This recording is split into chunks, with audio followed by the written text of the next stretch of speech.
Hello, guys. Ciao tutti. It's the Milan guys here with another episode of TMG Podcast, episode 18 now. It's been almost a full year since we kickstarted this podcast last April. It's now March 2018. I'm Luca LaPorta, your host. Mike can be here today again. He has some schoolwork to do. I do too, but, podcasts are more important sometimes. I'm here with a very special guest, good buddy of mine on Twitter. He writes for Italian Football Daily with me too now.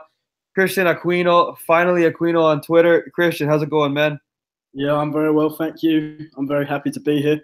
Awesome. Guys, even has the English accent too. Come on. You got to love that. Okay, guys, we have tons to talk about.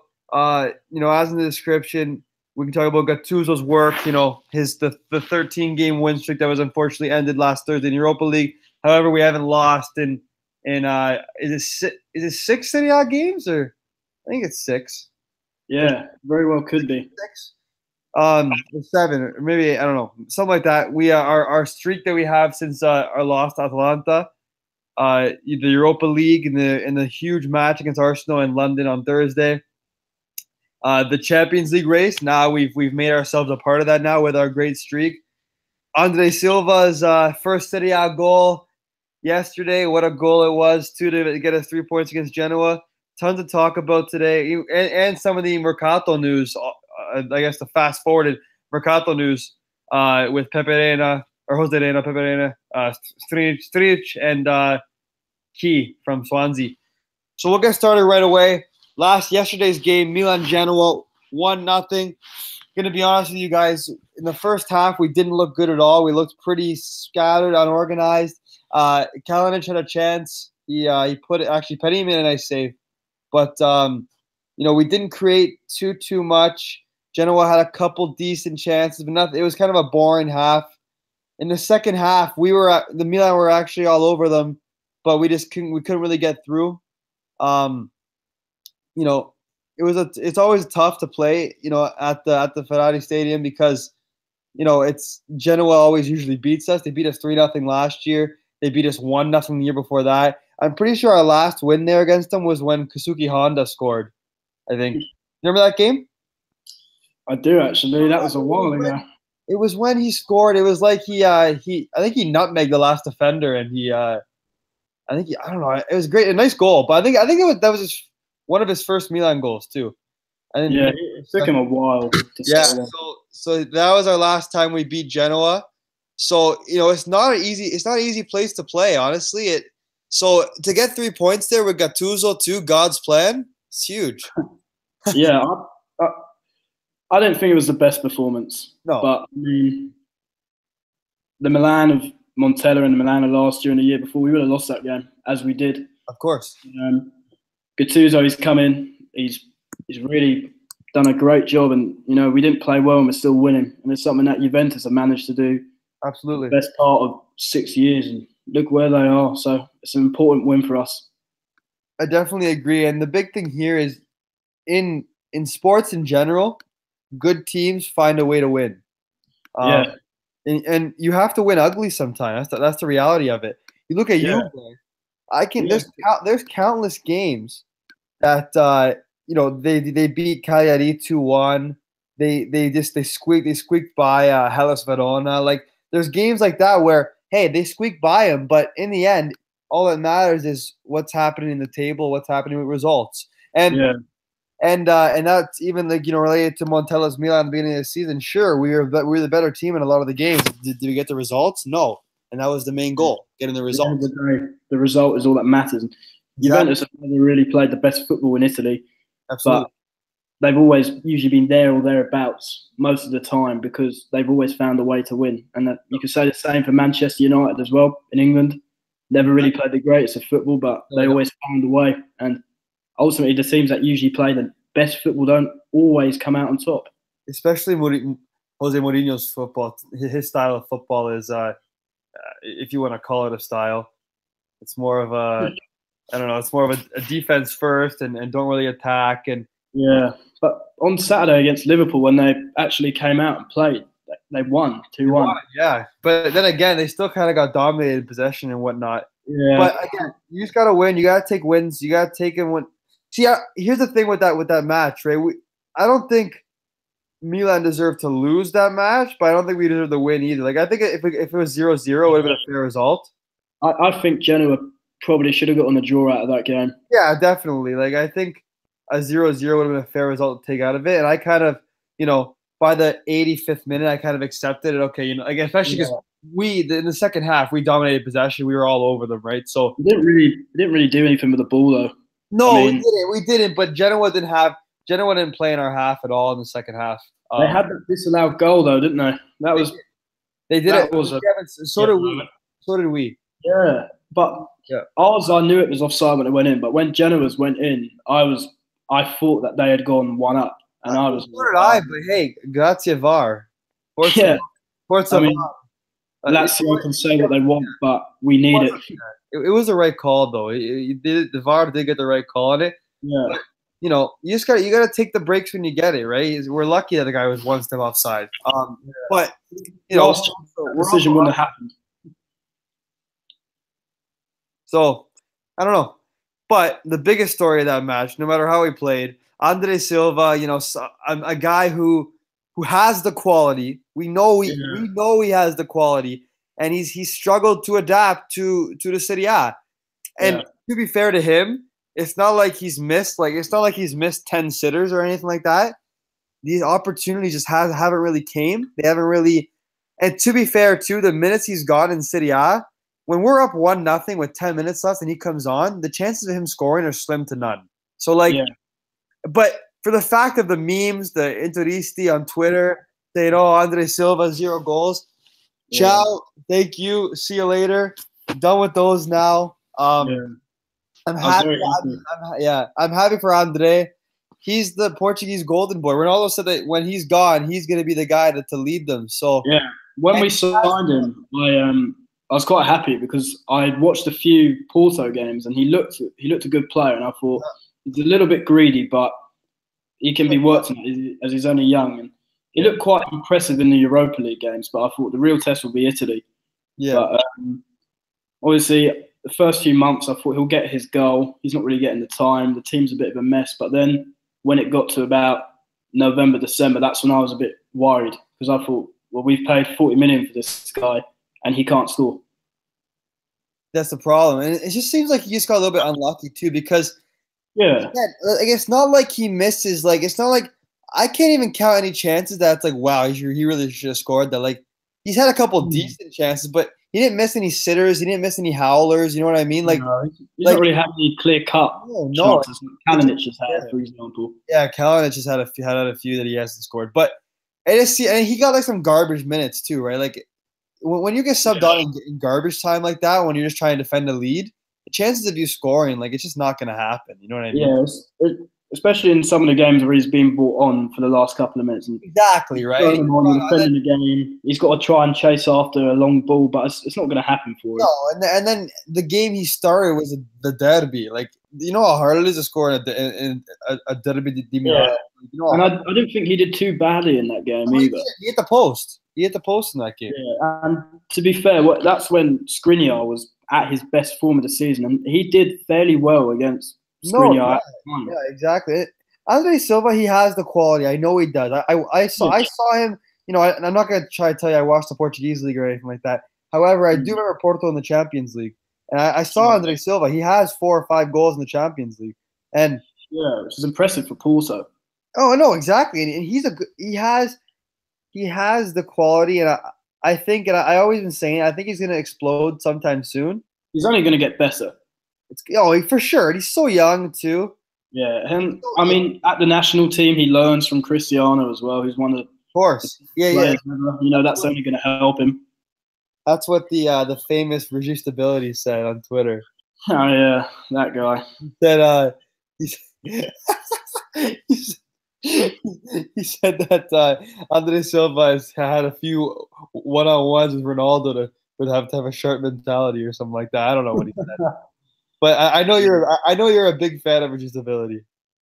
Oh, that guy! Amount of times, because a lot of the time when he'll tweet something, I'll think, you know what, he's actually spot on. But then I'll read his tweet and I'll be like, Jesus Christ, what on earth are you watching? like I follow him because I remember a few tweets I saw. I'm like, wow, this guy knows what he's talking about. But then he tweeted during the Milan Arsenal game that Calabria, Kessie, and Cutrone are all shit. And I'm like, well, Yeah, and he said that in another tweet that Kessie was a player who can play anywhere a few months beforehand. I know he did say that, and then he said that Calabria was a holiday region. He said Calabria was a region. That's funny because that's where my family's from. Yeah, same here. I saw that tweet. I was in tears. That was hilarious. I'm from Calabria too. I'm Calabrese and Barese, right? So yeah, I'm just Calabrese. Yeah, no. So that's why when he said that, it was funny. Anyway, screw him. So Andre Silva, and you know what? Honestly, man of the match yesterday for me, I'm pretty sure Romagnoli got it, but the man of the match for me yesterday has to be Suso. He was good. I would say so as well. I thought Romagnoli defended well when he needed, but Suso was our only player who really looked a threat. You know why? You know why? Every time he got the ball, he was able to play in the pockets of space, and he's good at that. He finds space when there isn't any. Like, yeah, and he broke lines, and that's something that Hakan and Jack couldn't do yesterday. That's why they got subbed off. And by the way, I think they were tired from Arsenal. Yeah, and you know what? They ran ragged that game, and they looked both of them out of depth. Perfect substitutions by Gattuso too, bringing in Andre Silva to play a 4-4-2. Perfect. I wouldn't necessarily start the 4-4-2, but I think if we're chasing a game, I think it's something that we should do in the future because Silva plays better off of another striker. He likes to be up top with someone. So I don't think if we're playing a 4-3-3, he can really come on and play up top on his own because he doesn't have the physical attributes to just play as a centre forward. But his technical ability is good enough where he can play with someone else. Yeah, no, exactly. And I think that a lot of people were saying, you know, maybe we could try a 4-4-2. Like, and here's the thing, you know, a formation just on paper. Formation lineups, they change during the game. You know what I mean? Yeah. During the match, you know, things change, the shapes change. Yeah. When I was at Juventus, at Wembley against Spurs last week, I saw during the game that. Oh, yeah, you were there. 4-3-3. Yeah, I was there, and they started a 4-3-3, and the amount of times that they would change formation during the course of the game, and Spurs as well. It was quite fascinating because you notice it more live. Mm-hmm. No, exactly. It's like, and it's true because that like the great tacticians will be able to do that. And Gattuso's obviously he'll tell you himself, you know, he's a rookie. He's a rookie. However, for him to be doing that as a rookie, it's only encouraging. Yeah, what he's doing and his substitutions, he's making good subs. You know, he brought on Calabria and moved Borini to the left. That was a very smart move on his behalf. He brought on Calabria because he knew that if we're going to attack, we're going to do it down the right side with Suso, right? And he knew that Diego Laxalt, a good player. However, he's not a great defender, right? No, he's far better going forward. No, exactly, right? So you could expose that with Suso, and Suso was able to. He was very, very, very impressive, and a lot of us. I was at. I don't know if you saw my video. I was at Milan Club Toronto. Yeah, I retweeted it. Yeah, I was at Milan Club Toronto on Sunday, and it was, you know, there's only like 20, 25 of us there because, you know, it's Milan Genoa, right? It's not a huge match, but you know, it's still 20 people for a game like that. It's still cool. It's a solid turnout for a match away to Genoa, which doesn't really have any. No, of course. We went crazy. Oh my god! But we were all saying this that Suso was a really, really good player, and you know what? He was great. He was the best player on the pitch yesterday. And with Suso too, it's weird because he's like Robin in a way. Everybody knows he's gonna go to his left foot, but you can't stop it.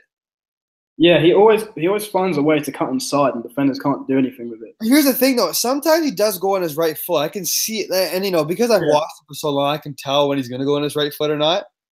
However, so when you have quality like that, he's so agile and so shifty, right? So, but Suso was that, and that cross, perfect. Andre Silva, great positioning too. It was a great header as well. Let's talk about hand, and it was with a lot of power in that. Let's talk about the header. Here's the thing: that ball from Suso, it was going away from Andre Silva. He had to pull his neck back and head it forward into the corner.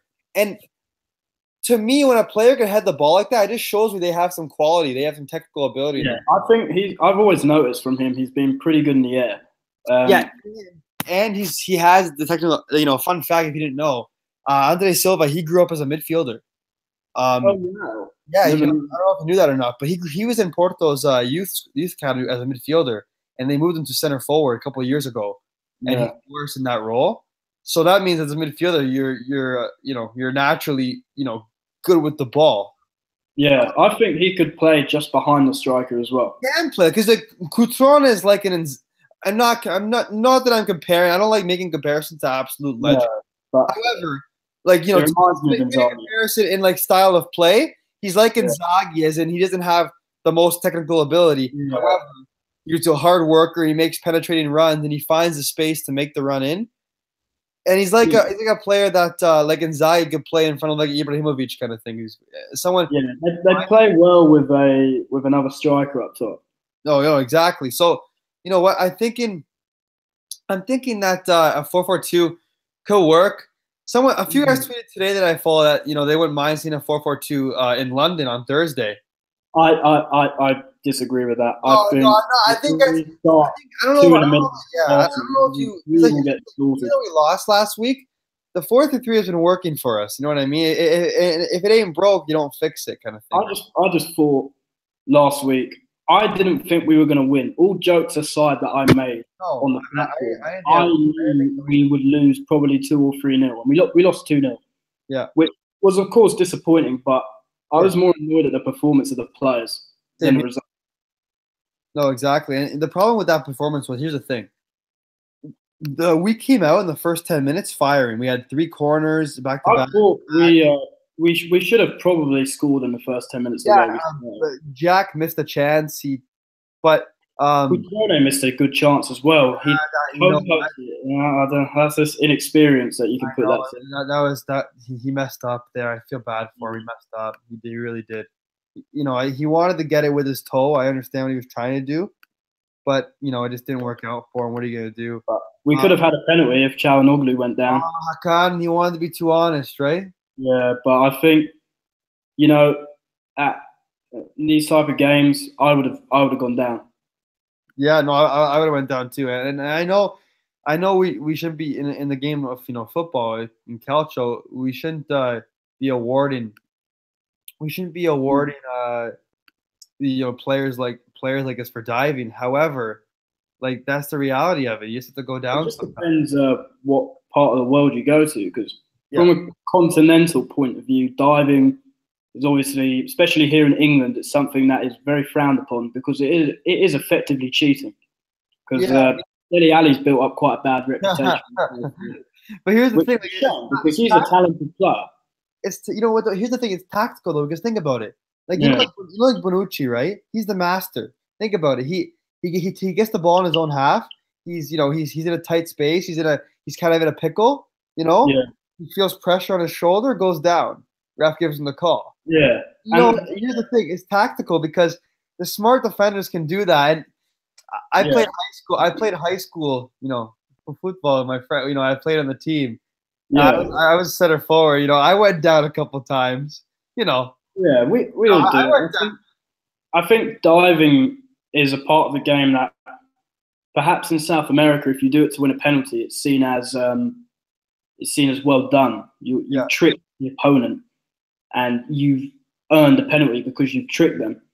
But in Europe, it's perhaps a bit different. They prefer a bit more honesty, which is why I think from a continental point of view, Maldini's preferred as a defender to Baresi, because Baresi was more of an old school. He'd take one for the team. Yeah.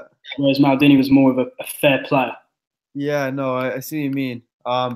It's hard for me to talk about Baresi and Maldini because I caught the last glimpse of Maldini's career. I was so young. Yeah, we didn't see them enough, but I've watched YouTube videos and whatnot of their career highlights and the art of defending and whatnot, and they look absolutely fantastic.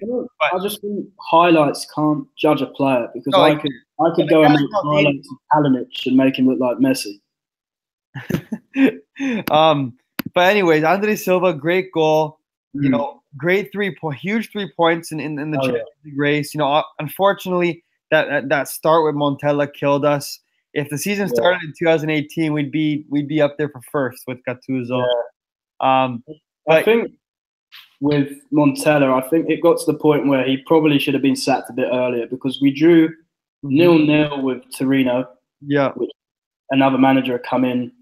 We perhaps could have won that game because the way we played that game, we really should have won 2 or 3-0. Against Torino, right? Yeah. Yeah. And then we drew 0-0 with Genoa where Bonucci got sent off for his elbow. But had he, obviously that was probably too early to sack Montella, but had he stayed on the pitch, we would have won that game. So it's the tiniest moments that have affected parts of our season. Oh, definitely. And then you look at the Benevento draw. Well, the Benevento draw, and I said this on Twitter, it was unlucky. There was nothing else to it. That will never happen in Serie A again for another 50 years. I couldn't even get annoyed. No, I had no words. I had no words. And not because it went in, and I was cursing at the TV, and then my dad goes, "Oh my God, it's the goalkeeper," and I just laughed to myself, and what are you gonna do? Like it's a Brignoli bullet header, and it was a bullet glancing header to the far. It was a perfect header. The funny thing is, he's on loan from Juventus as well. I know he is. He's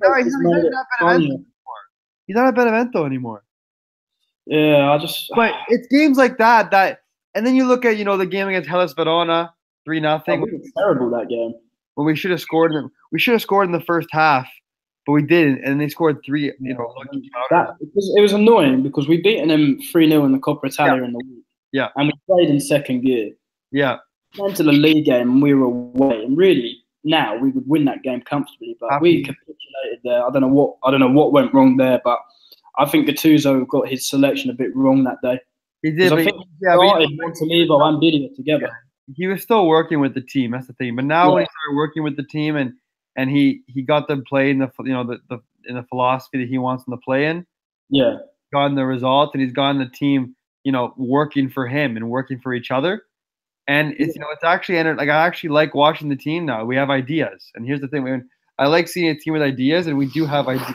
Excuse me, we do have ideas in what we're going to do with the ball, and that's what Gattuso's trying to get us to do when we play. Whereas with Montella, it was more there's no chemistry.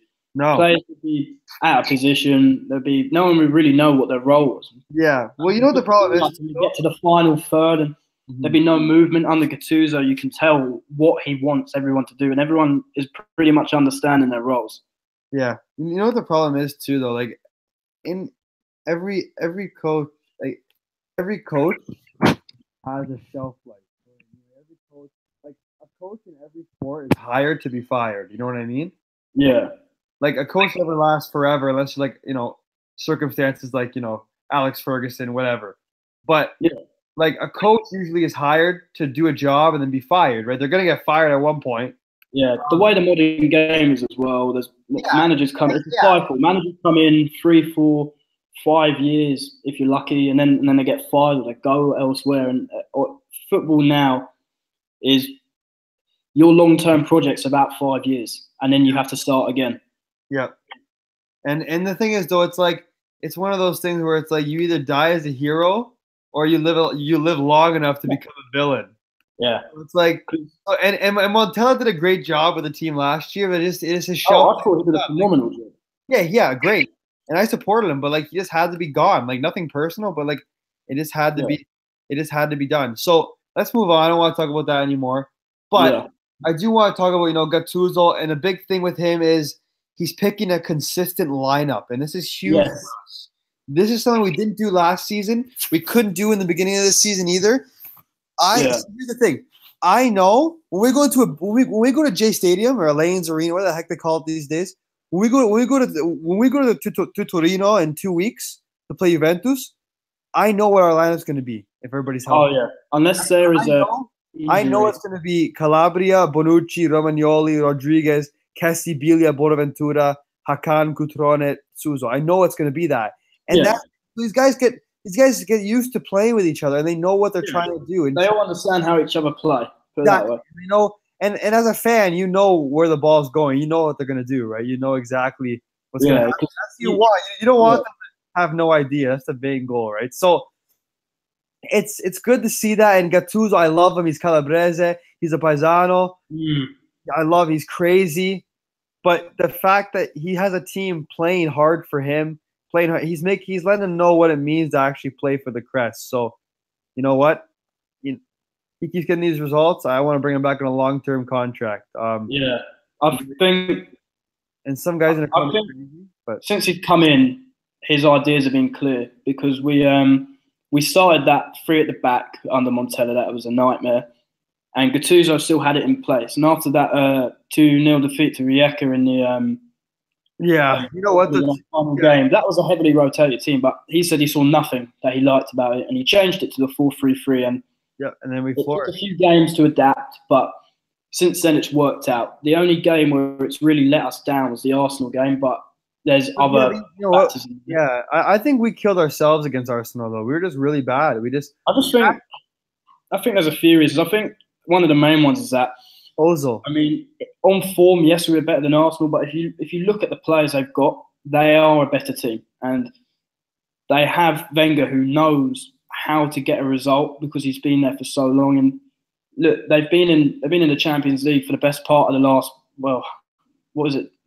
Wenger got them Champions League for 20 years in a row, and these players have been playing it with Arsenal for about 5-6 years. Exactly, and their experience. I'm pretty sure, like someone like Ozil, he won a championship. He pulls apart. But here's the thing: he's world class. But when Ozil's playing like that, you cannot stop him. He's just inconsistent. But I mean, I think Arsenal, they're not going to get the top 4 in England. They're way off. No, so that's why they're playing. They're putting their focus here. They've got to focus on the Europa League. For us, perhaps if we were as far off as we were in, say, December, then maybe it could have been a different game. But I think the players know that top 4 is more achievable in Serie A than winning the Europa League, because I think it is. Because Europa League, even if we were to go through against Arsenal, we'd still have to face Atletico Madrid, who I think are going to win the whole thing. There's obviously still Zenit in there, who are no mugs. Leipzig as well, Dortmund. So there's a lot of good teams in there, and I don't think even if we beat Arsenal, we'd go on to win the whole thing. Exactly, and it's just here's the thing: anything can happen, with a lucky draw. And obviously, out of all the teams, we got the hardest draw with Arsenal because we, 2 good teams playing. Yeah. It's the best matchup of Europa League is Milan Arsenal. However, I want to encourage anybody who's going to listen to this now and after that to believe. You know what I mean? To believe in the team and believe in Gattuso's side. I don't think this tie is over. I think we still have a chance. We have to score in the first half, though. I just think I do think we're as good as out, but. But you have to believe. You have to believe, though. You have to believe. Well, as a supporter, obviously, I like because I'm going to the game. Yeah, you're going. You're going, right? Yeah, I'm going with 2 of my friends who are both Arsenal fans. So I would obviously love to go through because it would be a fantastic comeback, and we've seen it done before, but I can't see it happening. But I would like, obviously, for us to go to the Emirates, and even if we get a draw. Say we to win 1-0 or 2-1, I think that'd be a good result. Yeah, I would. But it would show, it would give something back to us, and it would show that we are capable of competing with one of the top sides in Europe, who I know haven't been, particularly good in England for the past 2 years, but they're still a top team, Arsenal. Well, you have Jack Wilshere who's been around Europe and whatnot. Yeah. Aaron Ramsey who's played. Koscielny's been around for a long time. Yeah, he played very well, I thought, last week. He rolled back the years with that performance. He did, yeah. And you know what? And here's the thing. What the thing that sucks the most? Arsenal's first goal, that goes off Bonucci's leg, right? It's the deflection goal. Yeah, I was reading that Bonucci, people were criticising him, saying one of his flaws in his game is that he doesn't shut the opponent down quickly. I was thinking, how is he going to be able to shut Mkhitaryan down in that split second? Yeah, all you can do is try to block the shots. The goalie. I'd rather him block it and it come off him than him move out the way. Yeah, no, you can't move out of the way there. You cannot move out of the way. It's a free. Give an open shot. It's unlucky. It just it happens sometimes. You know what I mean? It's just unlucky and it happens. Yeah, I felt the Ramsey goal was very sloppy to concede, though. Bearing in mind how it was sloppy. How good we've been in defense.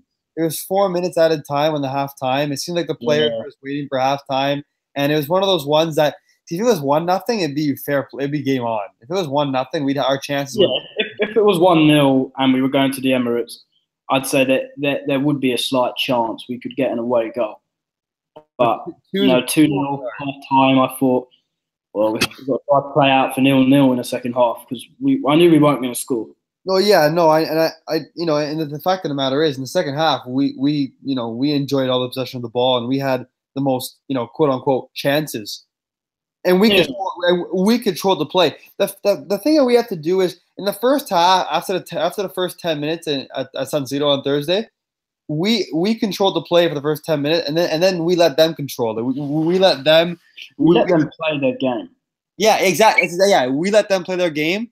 And they have some players who are experienced, and we have guys. And here's the thing, who tweeted it? One of the ESPN reporter, I forget his name. He tweeted it saying you have to look at this.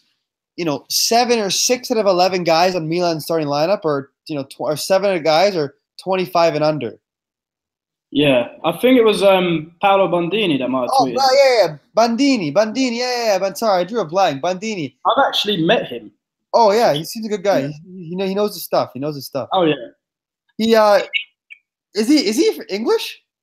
Yeah, he's English. It was quite funny. I met him, James Richardson, who hosted the Gazzetta Football Italia in the 90s, and James Horncastle as well. Oh yeah, I know Horncastle. They're good. They're good guys. The Football Italia 25-year event in the summer, and all 3 of those guys know their stuff. They do. Know it, but. Bandini said that, this team, 7 out of 11 guys are 25 and under, and 4 out of 11 are 21 and under. So you look at that, right? And it's like, okay, the experience is going to come. But, I'm just looking for a good performance on Thursday. Like, I'm going to believe because, in sports, anything can happen. And I'm going to believe because, I'm a Milanista. I'm Milanista through and through. And it's in my heart to believe. And I'm going to sit there. I'm going to watch it like it's 0-0. You know what I mean? But And, I want a spirited effort. I don't want to get killed. I want a spirited effort. And you know what? If we come out firing and we come out playing like we really can, there's no doubt we can get 1 goal in the first half, and we can. Their defense is a liability. Sorry? Their defense is a liability. Absolutely. Even though they kept the clean sheet, which I think is down to us being, pretty shambolic. Yeah, we were pretty poor. Their defense can be exposed. Absolutely. And here's the thing. And with Arsenal, right? Again, they have experience and whatnot, but when Juve went to Wembley last week, their chances of advancing were very high. I just think it helped that obviously they drew 2. Obviously, they scored twice at home. Yeah. So basically, if you look at it though, but here's the thing. But Christian, here's the thing. When Heung-min Son scored the first goal, Juve still had to score 2 away goals. That's what we have to do. We have to score 2 away goals in extra time. So when you think about it in perspective, it's not impossible. It really isn't. If it was like 4-0, okay, I'd be like, okay, guys. No, it's not impossible to progress. But I just think with the experience we've got, which is realistically only Bonucci, because Bidia would have played a couple of in the Europa League. Yeah. And when I look at the European pedigree and experience a lot of those Arsenal players have, I think they're not going to make the same mistakes they made against the Swedish team. I'm not sure how to pronounce it. Österund, perhaps. Österund, yeah. And they obviously they were 2 down quickly. Yeah. But I don't think they're going to make the same mistake against us because they probably underestimated them at home. And Wenger heavily rotated that team. But I think against us this Thursday, we're going to see a strong Arsenal team. And they might not necessarily come out to score a lot of goals, but they're going to be difficult to get a result against, especially at home. Well, yeah, I mean, it's always hard. But But then again, everything's hard. You know what I mean? Even like our away game against Ludogorets, this is gonna be a hard match because it's always hard to go to a country like Bulgaria and play there. Yeah.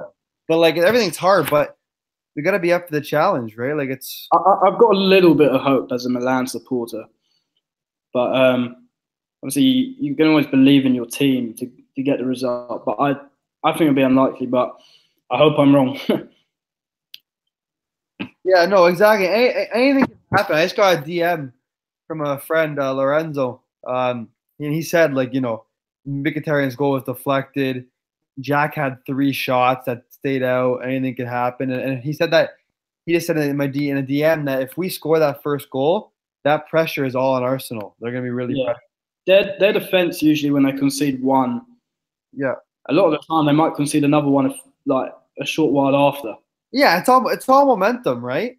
And if we can, and here's the thing, there's a few different matchups that I'm looking at, right?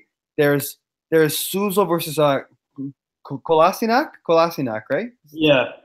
There's Suso versus Kolasinac. There's I feel like Hakan versus I don't know who's gonna be. It's gonna be Monreal. Would Bellerin be back? Was he injured? He was injured last week. I think he's out still. I think it might be Nacho. I'm not sure. I don't know. But if it is, there's certain matchups there that you just want to see, and we need Calabria to play like we need him making the overlapping runs.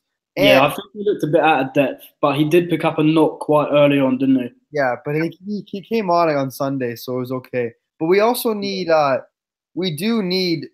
what a big problem was that's what Paolo Bandini said on Twitter as well, that the midfield they weren't supporting the fullbacks well. No, not one bit. So Cassie and Bonaventura need to, the wide midfielders need to support Calabria and Ricardo Rodriguez, because we don't want them getting through like they did before, like they did in the first half, especially in the first half.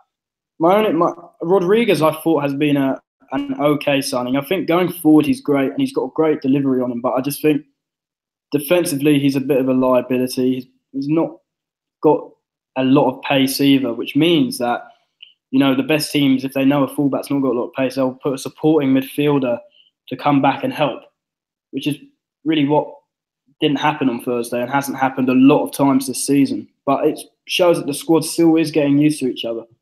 Oh yeah, no, exactly. Okay, we have so many young guys, but all we need is that one bounce and everything changes. Yeah. You know what I mean? And the thing with it is that anything could happen. We saw it PSG and Barcelona last year. Yeah. Well, I know, and I just think that if Suso puts in a good shift, if Jack Bonaventura can play exactly how we know he can play, if Hakan's first touch can against the game against Arsenal, every touch was bad.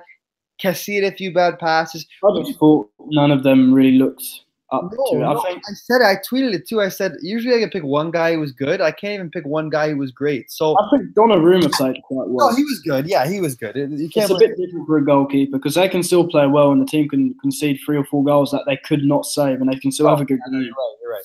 But it's going to be tough. It's going to be a tough match. I'm pretty sure the Curva and everybody, there's going to be a lot of Milanisti there. I think there will be a lot of Milan fans there. Yeah, there's going to be a lot of Milanisti. We're well travelled and supported anyway. Pardon? We're very well travelled. A lot of fans will go abroad. Absolutely, we're one of the most popular clubs in the world still. Yeah. But we'll have that whole. I know the whole away section behind the goal in the Emirates there. We'll have that all filled. Oh really? Yeah, we'll have that all filled. I'm sure of it. Yeah. But, what's the flight time, Milano to London? 3 hours? I have no clue. I don't even know when we're flying out. Would it be is it Tuesday or Wednesday? Yeah, no. How long is the flight? Hour and 55 minutes. That's it? Yeah, I was looking in class the other day and it said hour and 55-minute flight from London to Milan, because I'm so used to flying to Calabria where it's a 3-hour flight, but you don't realize how big Italy is as a country. Yeah, because in the south, right? So you're just going to the north. Yeah. So like I guarantee there'll be tons of fans who are making the trip over. Yeah, and there'll be a lot of English Milan fans there as Absolutely. well. Like, for me, example. Oh yeah, for sure. Are you gonna wear your Milan jersey there?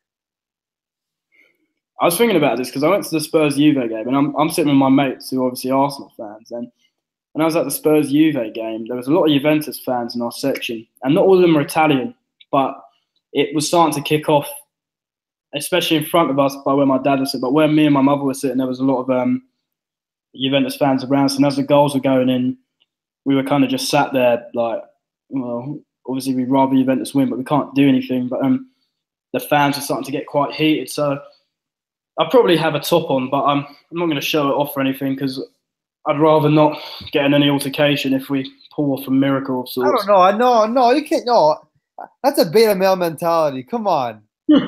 No, that's beta male. You have to wear your. No, you have to wear a jersey. I'll wear my jersey, but if we score, I can't go crazy. Why not? It's different in England. The fans, because can you imagine if you were at a game and it was Milan versus Inter, and an Inter fan was celebrating next to you, and you conceded? I wouldn't be happy for that. Yeah, what are you gonna do? It's sports, right? What are you gonna? I know they're crazy, and they're more crazy in Europe there, but it's worse in Italy than it is in England. Yeah, that's true, but I don't think, because there are a lot of Juventus fans that were there who weren't actually Italian. There was a lot of Indian Juventus fans there as well, and there was a lot of Spanish Juventus fans there as well sitting near us. There was quite a big mix because obviously they're a well-supported club as well, but I don't think they perhaps understood English culture when it comes to how the fans are. If I was there, I'd go crazy. Like, there's been many a time when I've sat in the home section and been supporting the away team, and I've been trying to celebrate, and obviously you don't, because there's been a few times I've been there and it has kicked off with people, so I'd rather just avoid it. Yeah, but like if you're just celebrating a goal and you sit down after, are they really gonna go after you? If you start mocking them and taunting them, then maybe. But like, that's different. If you stand up and like clap or like scream "see" or something like that. Or like just start jumping around a little bit, like, and you just sit down after. Like, are they gonna? I'll probably regret it a few right hooks later. Well, here's the thing. How old are you? Are you 19? No, I'm 18. Okay, are they really gonna go beat up a kid? I hope not. Are you going with your parents or your friends? No, I'm just going with two of my mates. We're all 18. So three. Okay, if guys beat up 3 18-year-olds, they're losers. They're absolute losers. It's just not worth the risk. Okay, but you gotta wear even a scarf. I'm definitely gonna wear. I'll wear my Milan gear, but if you're just there and you kind of just get on with it, the fans they don't really do anything. Because we were sitting next to a Spurs fan, and obviously my mum was saying that my husband's a Juventus fan, and she was saying I'm just here watching the game. They were saying that's the right thing to do. They said if you go to a game and you're just watching it, then it's obviously not a big deal, but if you're in everyone's face about your team winning, then people get frustrated. You know what it's like when your team goes down a goal. Yeah, that's what I mean. No, that's what I mean. Like if you don't mock if you start looking at everybody and like start smiling, like you're looking at, like you turn around, you look at all the fans beside you, like stop taunting them. That's when it's a bit that's unnecessary, really. I guess if you were sitting in the away section, you'd celebrate. Oh yeah, and the rest. Have you ever sat in the away section of a stadium before? No, because it's so expensive to get tickets. If you're, for example, Italy are playing England in a few weeks at Wembley, and all of my family's going, and we were trying to get tickets in the away end, but it was £70 per ticket. How much is in the rest of the stadium? Well, we got 4 tickets for £70 in the home section. So, really?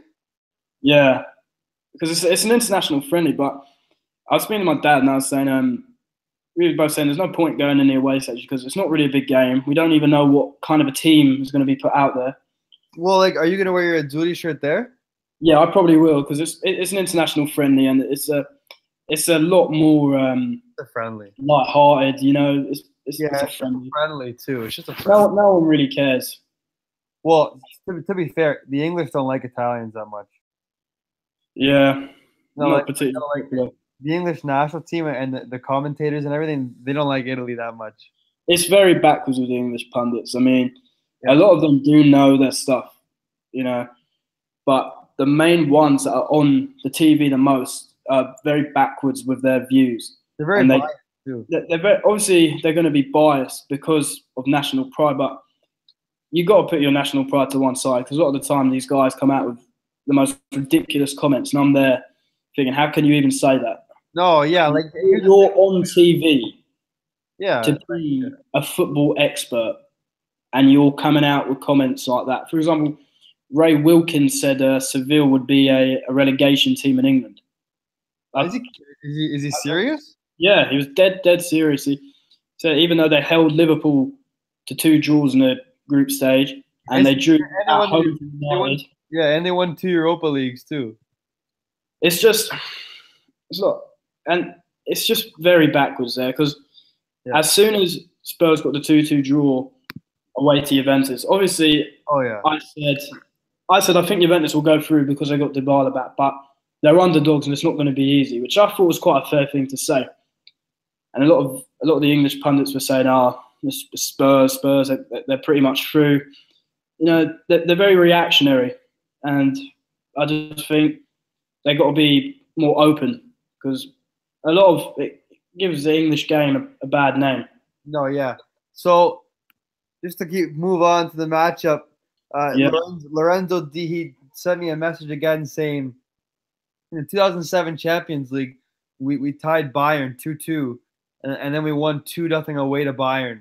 Because, do you remember Inzaghi scored? I think he scored 2. Inzaghi scored 2. Yes, I remember. That's one of my first memories of watching Milan. Yeah, so Inzaghi scored 2. Do you remember the ball that Clarence Seedorf put in? Yeah, I remember that game vividly. He put the ball, and then he just put, "We just need people, and Cutrone is people." Yeah, I think there is a slight chance we could progress. I think we're going to have to put in our performance of the season, really, if we want to. No, of course, and here's the thing, we're gonna have to put a performance in, the same performance we put in against Roma. Oh yeah, that was probably, in my opinion, the best game of our season. Definitely. I think we have to put in a performance against Roma, and if we can do that, I think Roma's better than Arsenal. Yeah, well, I mean, they beat Chelsea 3-0, didn't they, earlier this season? Exactly. So it's a pretty fair point to make. I think they're better. So if we can do that, I don't know. Yeah. I've still got hope as a supporter, but I like to come away from the game and think, even if we lost 1-0 or 2-1, but we put in a really good performance, and we'd played well, and the players showed what it means to play for the Rossoneri. I'd be very happy coming away with the result. No, fair. I see what you mean. Just we're gonna start wrapping things up. So we've been on for almost like 40 minutes now. No, we've been on for a while now. I've been on for 46 minutes now. Oh wow. You know what? We'll move on to what. So for just the last comment for the Arsenal Milan game on Thursday. If you had to pick your 11, your starting 11, who is it, and what's the formation? Okay. Yeah. I think I'd go with a 4-3-3 again. Okay. Just because I just think it's the best formation to play. I know, obviously, the tie's probably out of our hands, but I just think if we played 4-4-2, we'd lose the midfield battle even more, and it would be. I'm not sure we'd be able to recover from that. But I think the 11 I'd go with obviously Donnarumma in goal. Calabria on the right. Bonucci, Romagnoli in the middle. Rodriguez on the left. And I'd actually start Locatelli in the reducer role for this game. I start Montolivo. I mean, the way I saw Bidia play last week, I just thought to myself, Montolivo would have done the same. And I think Locatelli's young. Gattuso starting him in this game would be, Locatelli's not started a lot this season. For him, it would be an opportunity to prove himself in England, which is, the most watched league. And, if he was to put in a good performance, a lot of people would come away from that game thinking, wow, that Locatelli kid's got some talent.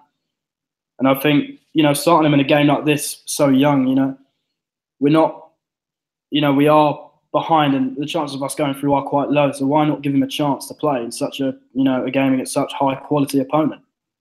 But here's the thing, Montolivo's an experienced guy. I think I would have liked to see Montolivo last week, to be honest. Yeah, I know people would agree with me. People would disagree with me. Sorry. Yeah. But it's an unpopular opinion, but I think Montolivo could have been could have been a good choice. He just has the experience. Montolivo has the experience. He's been around. Yeah. You know what I mean?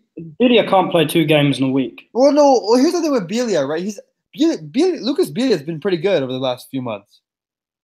I think he's been okay. He's been good. I've not been that impressed with him.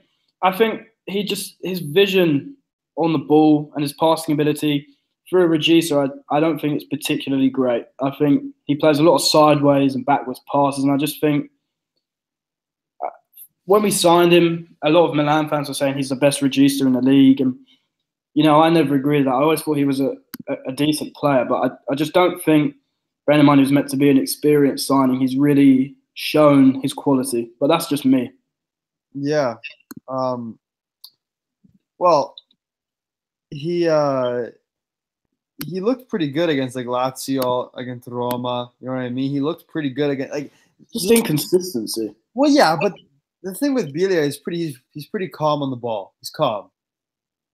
Yeah, I just think against Arsenal though, I just think they're high pressure. I don't think he could deal with it, and he has dealt with it against Roma and Lazio. But here's the thing: but if he can't, Montolivo's a guy who can slow down the play. You know what I mean? He slows the play down.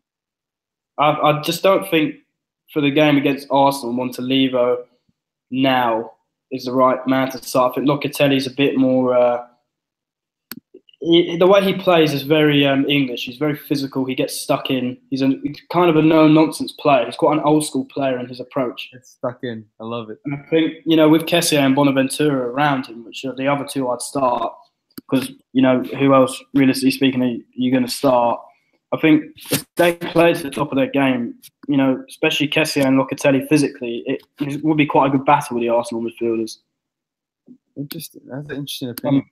Obviously, my front three would be, obviously, I'd start Çalhanoğlu on the left, Sousa on the right, and I was considering starting Silva up front, but I made the point earlier that playing on his own in a 4-3-3 isn't necessarily his. It's not his best position to play in, and I just think against Arsenal's defence, which is quite physical, I don't think he'd have as much impact on the game as possible. And I think we should start Cutrone because, he works hard. And I think, we just bring Silva on in the second half and change to a 4-4-2. I think that is what we should do. But I'm going to agree with you on basically everything. I'm going to, just to change that, I'm going to say Montolivo in Biglia's spot. And then I'm going to say Cutrone. I said Cutrone to start. And I think it all depends on what the scoreline is at halftime. If we're up 1-0, you kind of leave it be because then it's already working. But if we're 0-0 still, or we need that extra boost, you take off whoever's playing worse, between whoever's having the worst game between Hakan and Jack. Whoever's worse on Thursday, take him off and put on Andre Silva. Kalinic, I don't want Kalinic. I know we all make the point of how they still get in a game, but Gattuso obviously sees something in training that Kalinic does. No, he does. I trust it. You have to respect that. No, he sees something. Probably knows he knows he's not been good this season, but he still works hard in training, and you can't fault him for that. But I just think at times, when you bring him on, when you start him, it is frustrating because he doesn't offer anything. No, he doesn't offer that much. No. That was a Montella signing. Yeah, he's like the thing with Nikola Kalinic is he's like a pure target man. So he needs that ball. Like he needs that ball in a certain spot to score. But even then, he hasn't had a good season. Yeah, I just think with the players we have at our disposal, I just don't think target man football is necessarily the right way to go forward.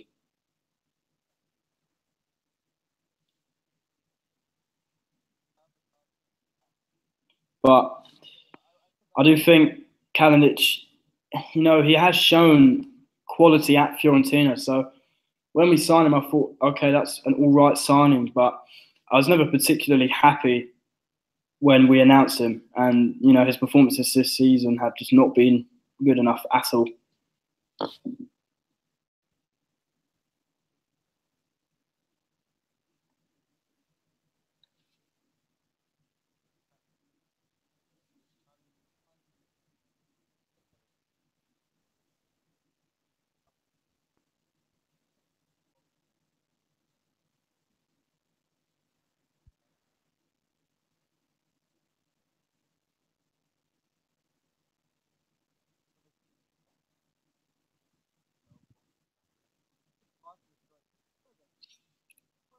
Have I lost you on the stream? Not sure. Oh, not sure if I can hear you or not.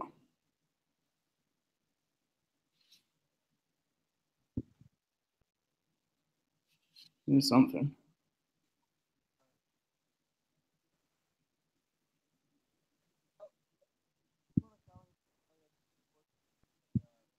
I can't hear you at the moment.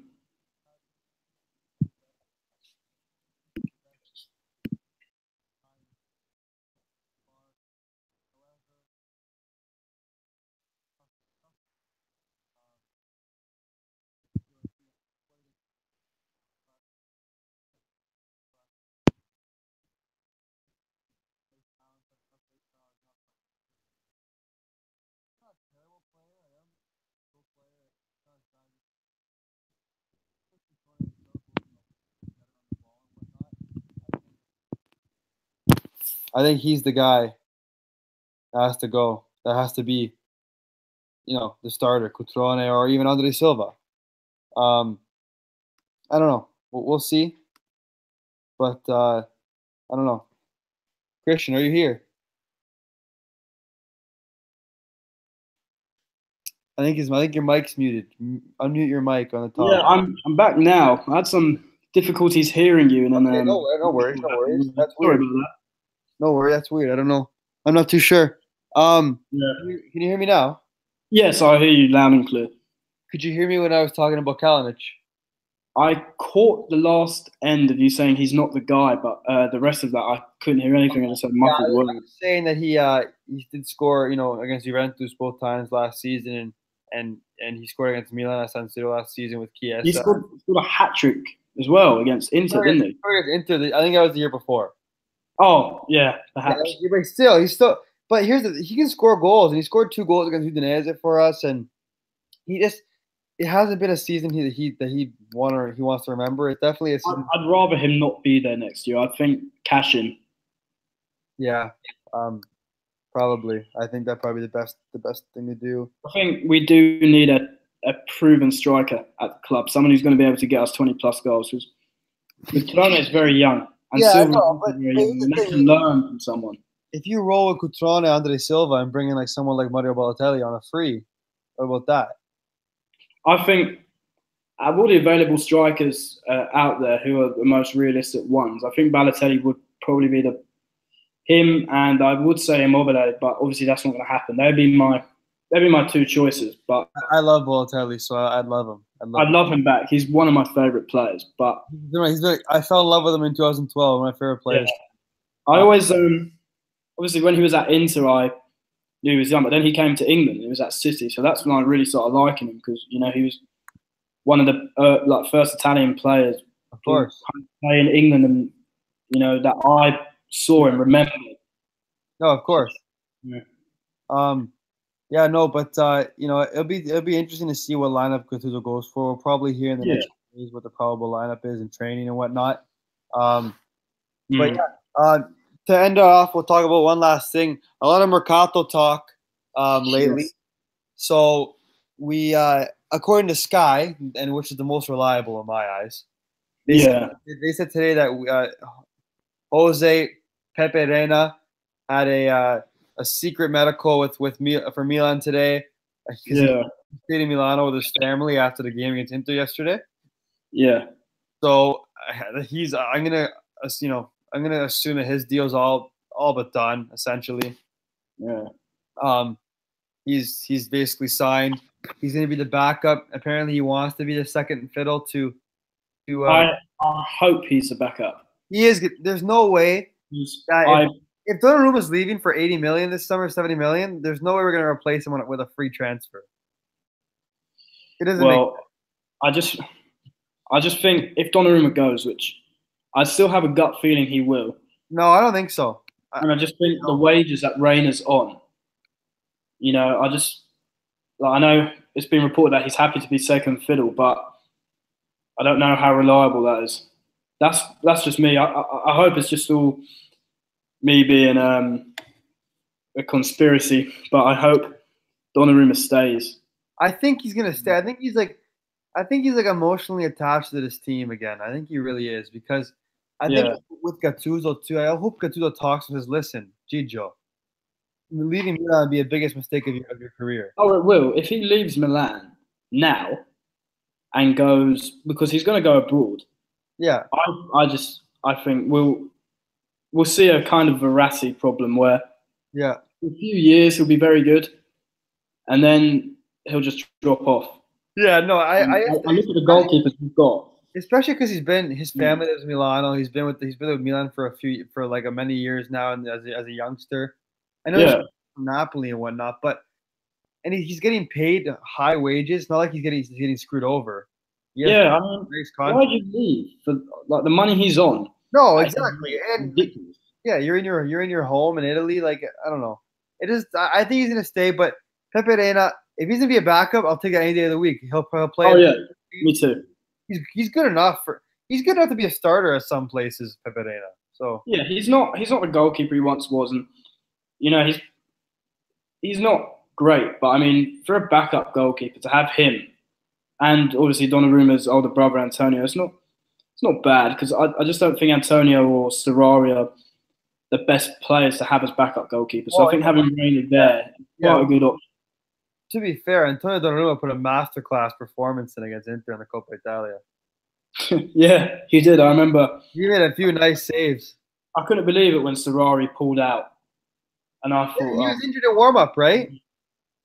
yeah, in the warm up, and then Antonio started. Some of the saves he made, I couldn't believe it. I know. No, it's good for him. But the next transfer that looks all but confirmed is like last month. Ivan Strinic from Sampdoria. He played for Napoli beforehand. Yeah. Back. I mean, for free on low wages. If he's, I haven't watched Ivan Strinic play in a couple of years, to be honest with you. Maybe Yeah. I forget, but like I don't remember him as a bad player.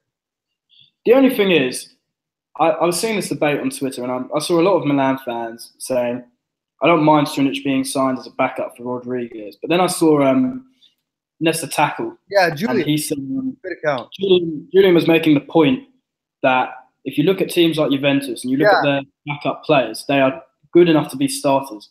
I tweeted back at him. I agree with him, yeah.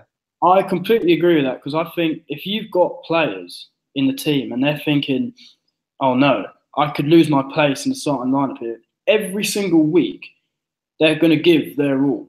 It's going to be them better players because if you have players competing, it means that you can rotate the squad more. Absolutely. It means that if someone gets injured, okay, we've got a great player to come in and replace. And I just think the direction Milan want to head in, if we want to return back to where we were, obviously it's a long-term project. You want to have good players in your starting 11 and in your backup so that, you know, because injuries happen. Yeah. And if you want to be the top team, you have to have depth, and your depth players have to be world class, borderline on that level. They have to be able to play to that world class ability. If you look at Real Madrid, Juventus, Barcelona, you know, even Manchester City, you know, they've got, you know, not necessarily a world class backup players, but they're of a high quality. When you look at Juventus's forward line in particular, yeah, they're wingers. Yeah, they're good enough to start for any other team. Yep. And I just think, you know, Strinic, okay, backup. But, you know, if we do qualify for the Champions League next season, we need good players, like top quality players. Mm-hmm. And I just don't know. I think we should maybe be looking at other fullbacks. But if he joins, I'm not opposed to it. I just would like to I'm not going to complain about his arrival. You know what I mean? Yeah. He's kind of like a whatever signing. Yeah, it's the same with the other player from Swansea. Oh yeah, Ki Sun Ying or whatever. Yeah, yeah, he's actually decent. No, he's a. I remember him in the Euro Cup. Oh my God, Euro Cup, the World Cup. Sorry, a couple of years ago in 2014. He was actually decent. Yeah, I mean, player. I'd rather not sign him, but I mean, that looks like it will happen. But I do think, especially after watching that Arsenal game, I made the point of saying I think we need a top quality midfielder rather than Bilia, and I think we need a top forward and a winger as well. We need 3 big signings, and we need a fast winger too. Yeah, we need, because Çalhanoğlu is good, but his natural position is he's a trequartista, isn't he? Yeah. So I just don't think him playing on the left. Because I look at us, especially against Genoa as well, and Arsenal. When we go on the attack, we're not quick enough. We allow teams to come back and get numbers. We need fast players on the attack, and I just think a fast winger, a really really top midfielder, and a proven goal scorer up front is what we need to kind of transition into the next level. Yeah, I agree with that. And it's just like Juve, on the wings they have as their wingers they have Bernardeschi, Douglas Costa, Quadrado. They're all fighting for the same spots, right? Yeah. So that's what we need to do. And Julian and I were talking about it too. All we need is a couple signings this summer. 2 signings, 3 signings. Good, the quality signings that can be first team signings, essentially first team. I think we need them to be, because look, put it this way: if we qualify for the Champions League, which I think we could do, the way we're playing, a lot of players are going to jump at the gun to sign for Milan. Yeah, because a lot of players will sign for us based on our past. Players grow up. Well, they used to anyway, grow up dreaming of playing for Milan. And a lot of these guys will see Milan and I think, I can be remembered as the guy that helped bring them back to where they were. Absolutely. The money that's going to be offered to them is going to be good. And you're playing in the top league for one of the best teams ever. A lot of players are definitely going to join them because I know I would, even if I wasn't remotely Italian. Because especially if you're going to get the good contract too. Because if I wasn't English, right, and I look at Arsenal or Manchester United or Liverpool now, and they wanted to buy me, I would really be considering that. Mm-hmm. So I just think we can attract top players. Yeah. In the summer, especially if we get Champions League, because it's the pinnacle of a player's career, really. For sure. Yeah. Even if we get Europa League, we still have to convince guys to be a part of the project because the project's still in. It's still. I look at it, and Chelsea could be in the Europa League next year, and if they want to go out and buy a top player and they offer the money, players will go and play for them. So absolutely, I just think Champions League is where we need to be to avoid the FFP sanctions, which will hit us. And I think that if we're there, it will be good for Italian football as well. You're right, but I think Fasona keeps saying that we're going to be okay FFP wise. So I don't know. I don't know. I don't know if he's just saying that to protect the team, protect the owner, because obviously there's a lot about Yong Hong Lee where his money comes from. Because he keeps saying really we don't know what he does. No, we don't. See, here's the thing. The thing is, though, me and you, or you and I, we don't know either way. But there's people on Twitter who have become financial analysts. I'm just saying, I don't like to, talk about other websites or other Twitter users in a bad way. But a lot of them, since Yong Hong Lee's come in, they've just used clickbait articles to absolutely, to write about him in a bad way. And every time he responds and he says it's not true, and this and that. And if he's responding quickly, it's obviously, everything about him is not true. Yes, he's probably made his money in a dodgy way, but if you look at every single billionaire or owner of a football team who's that rich, they're going to have done something dodgy on the way to get there. Yeah, of course. At the end of the day, it's not going to impact my life. So if they're making their money doing something they shouldn't, who cares? Yeah, it's not going to impact me at all. But I just think, Suning, I know they're a lot more well known in China, but there's still a lot about there. But why don't they get written about the same way Yong Hong Lee does? I just think, I think it's a target to write about because Milan is such a well-known club. Yeah, and the best part about it is that every time we lose, we hear these Yong Hong Lee that he's poor, he doesn't have any money. And then we win a game, we don't hear anything. Why? Every time something happens, that they just start writing the articles, and I read a lot of them, and I'm thinking to myself, what on earth are you writing? It doesn't make any sense. Yeah, no, exactly. Because I remember when there was that whole that bank bonds saga in August when Video and Bonucci joined, and there was never a problem. And everyone who said that that was an issue has become a meme on Milan Twitter, even in a Serie A Twitter, really. Alan Digby. I mean, I get you're a Juventus fan, and you know, I know you're going to be pro Juve, but some of the stuff he was coming out with, I was reading it. I use Twitter for football purposes. I was reading it, and I was thinking, what on earth are you on about? Yeah, that's funny. Okay, so we'll start wrapping things up. We've been talking for over an hour. I know with these podcasts, we have to start talking, and it's just like, you know what I mean? They just keep talking, and then you just don't even realize the time of it, eh?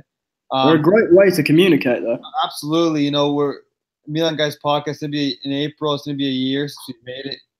Yeah, we're going strong. Yeah, no, we got. Me and Mike and I, we're both in university, right? So we're really we're really busy, a lot of assignments. Yeah. And every time we're gonna schedule one, we say, okay, we're gonna do a podcast. Like something comes up, like me and him both get an assignment or something like that, or two assignments on the go or a test, and so it's tough. But for the listeners, thank you for continuing to follow us on Twitter and listening. People have tweeted us, DM'd us saying, hey, like where's the podcast? We want another podcast. Please, if you want another episode, tell us so we get it out for you. You know, we're more of a quality over quantity. We don't want to put too many episodes out because there's not that much to talk about. But having one, once a month. This is once every 2 months, but we're gonna keep going. Christian's, this is his first time on the show. We'll definitely bring him on again. Christian, I hope you enjoyed your time. It's fun. Oh yeah, it's been great. I mean, I've only really used Twitter for football purposes probably since November. Yeah, and now you're into the. It's good for me, but I mean, I always followed you guys anyway, so it shows how good you guys are. Because there's been a lot of Milan accounts or other football accounts I've followed for the best part of a couple of years now, and I've appearing on a MilanGuys is always a good thing. Yeah, thanks. Yeah, we started in 2014. 4 years. Yeah, 4 years. We started in 2014. It's like an innocent Milan account, and we were able to get it big, brought the podcast idea, and we're going to continue to try to grow. We're on iTunes, Google Play, YouTube, everything. So, Christian, thanks again for coming on. Really, really appreciate it. Well, thank you so much for having me. It's been great to be here. Thanks for listening. And, guys, Forza Milan on Thursday. Big match. Okay. Ciao, guys. Ciao. Yeah.